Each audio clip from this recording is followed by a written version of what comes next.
কারণ বিজেপি এখন গোষ্ঠীদ্বন্দ্বে দীর্ণ।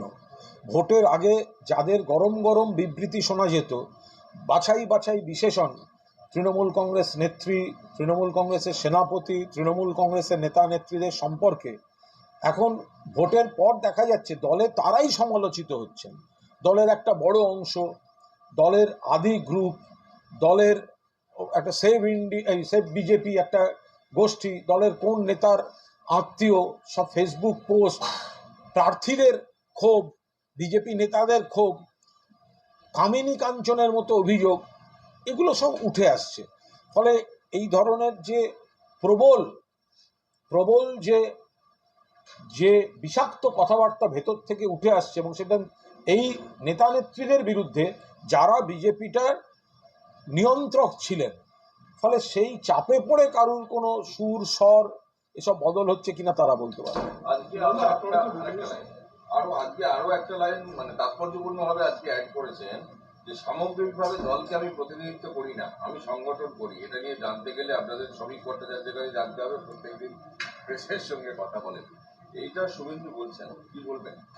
আমি এটা ঠিক বলতে পারবো না, কারণ ভোটের আগে আমরা যা দেখতাম, যা যা শুনতাম, যা যা বুঝতাম, এবং যে ধরনের ভয়ঙ্কর ভয়ঙ্কর হুমকি তৃণমূল কংগ্রেসকে দেওয়া হতো, তো সেটা যিনি বা যে যে দিতেন তাঁদেরই তো আমরা বিজেপির ভাগ্য নিয়ন্ত্রক বলে জানতাম। তো এখন ভোটের পর হঠাৎ অন্যরকম শুনলে কানে কিরম কটকট কটকট কটকট করে আওয়াজ হচ্ছে। উনি বলছেন যে যদি খারাপ কিছু হয় তখন আমাকে দোষারোপ করা হয়, আর ভালো কিছু হলে ক্রেডিট নেন অন্যরা।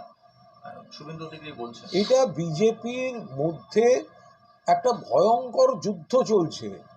আদি বিজেপি বনাম তৎকাল বিজেপি, দিলীপ বিজেপি বনাম সুকান্ত বিজেপি বনাম শুভেন্দু বিজেপি, এটা তাদের সমস্যা, তাদের অভ্যন্তরীণ ব্যাপার। তারা গোষ্ঠীদ্বন্দ্বে চুরমার, বহু জায়গায় পোস্টার পড়ছে, বিক্ষোভ হচ্ছে, ফেসবুক পোস্ট হচ্ছে, সমস্ত রকমভাবে বিজেপির মধ্যে একটা ব্যর্থতা কার তাই নিয়ে। এবং যারা স্বভাবতই যারা ভোটের আগে বেশি সক্রিয় ছিলেন, যারা প্রার্থী ঠিক করতেন, যারা ঘন ঘন দিল্লিতে গিয়ে ছবি ছাড়তেন দিল্লির নেতাদের সঙ্গে, খুব স্বাভাবিকভাবে এই দায়টা তো কর্মীরা বা অন্য নেতারা তাদেরও দেবেন, যারা অন্য নেতাদের আসন বদল করে দিতেন। এ তো সব স্বাভাবিকভাবে যে কোনো ব্যক্তির, যে কোনো কর্মীর ধারণা হবে যে এরাই নেতৃত্ব দিয়েছেন, এদের নেতৃত্বেই আমরা ডুবেছি। খুব স্বাভাবিকভাবেই এখন সেগুলো তো তাদেরই ফেস করতে হবে। যারা দায়িত্বে ছিলেন, পদে ছিলেন, হুমকি দিয়েছেন, দিল্লি গেছেন, দিল্লির নেতাদের সঙ্গে ছবি দিয়েছেন, ঘরে ঘরে সিবিআই পাঠাচ্ছিলেন, ঘরে ঘরে ইডি পাঠাচ্ছিলেন, তো আজকে সেই দায়িত্বটা তো কেউ এড়াতে পারেন না। এতটাই উষ্মার সঙ্গে বলেছেন যে আমি সংগঠনের টাকায় তেল ভরি না, আমি নিজের এতে, এভাবেই রিয়াক্ট করেছেন শুভেন্দু অধিকারী। না, এ তো মনে হচ্ছে এই যে পোস্ট পোল বোধোদয়, এই ধরনের নানা সংলাপ, একটা সন্ন্যাসী গন্ধ, এগুলো তো এই পোস্ট পোল বিপুল পরাজয়ের ধাক্কায় এই মহাশূন্য মহাজগৎ, কোথায় ছিলাম কি হলো, এরকম কারুর মধ্যে আসছে। এটা একটা মহাজাগতিক বিষয় যে ভোটের আগে যে একটা ছিল, কলিঙ্গ যুদ্ধের আগে, একটা যে কলিঙ্গ যুদ্ধের আগে ইতিহাস বলছে যে একটা ভয়ঙ্কর একটা হিংস্র ভাব ছিল, এইসব ছিল। আর কলিঙ্গ যুদ্ধের পরে ভয়ঙ্কর পরিস্থিতি দেখে তখন একটুখানি বিবেক সন্ন্যাস চলে আসে। এখন জানি না সেরকম কোনো পরিবর্তন কিছু ঘটছে কিনা কারুর।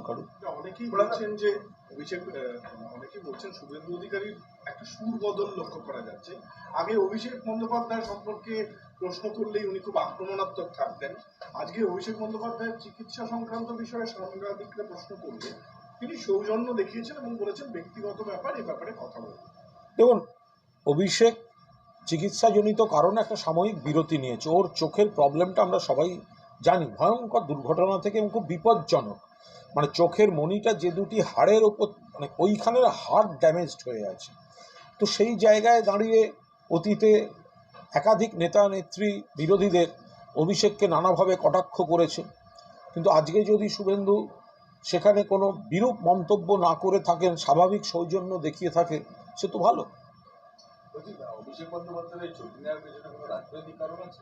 অভিষেক বন্দ্যোপাধ্যায় অত্যন্ত দায়িত্বশীল একজন সেনাপতি। আমাদের মমতা বন্দ্যোপাধ্যায়ের নেতৃত্বে অভিষেক বন্দ্যোপাধ্যায় সেনাপতিত্বে গোটা তৃণমূল কংগ্রেস পরিবার এক এবং ঐক্যবদ্ধভাবে লড়াই করেছে এবং এই বিপুল সাফল্য পেয়েছে। অভিষেক বন্দ্যোপাধ্যায় তিনি একটা সাময়িক বিরতিতে গিয়েছেন, তার কারণ সবিস্তারে তিনি তার পোস্টে লিখে গিয়েছেন। ফলে এর বাইরে এ নিয়ে কোনো চর্চা করতে চাই না।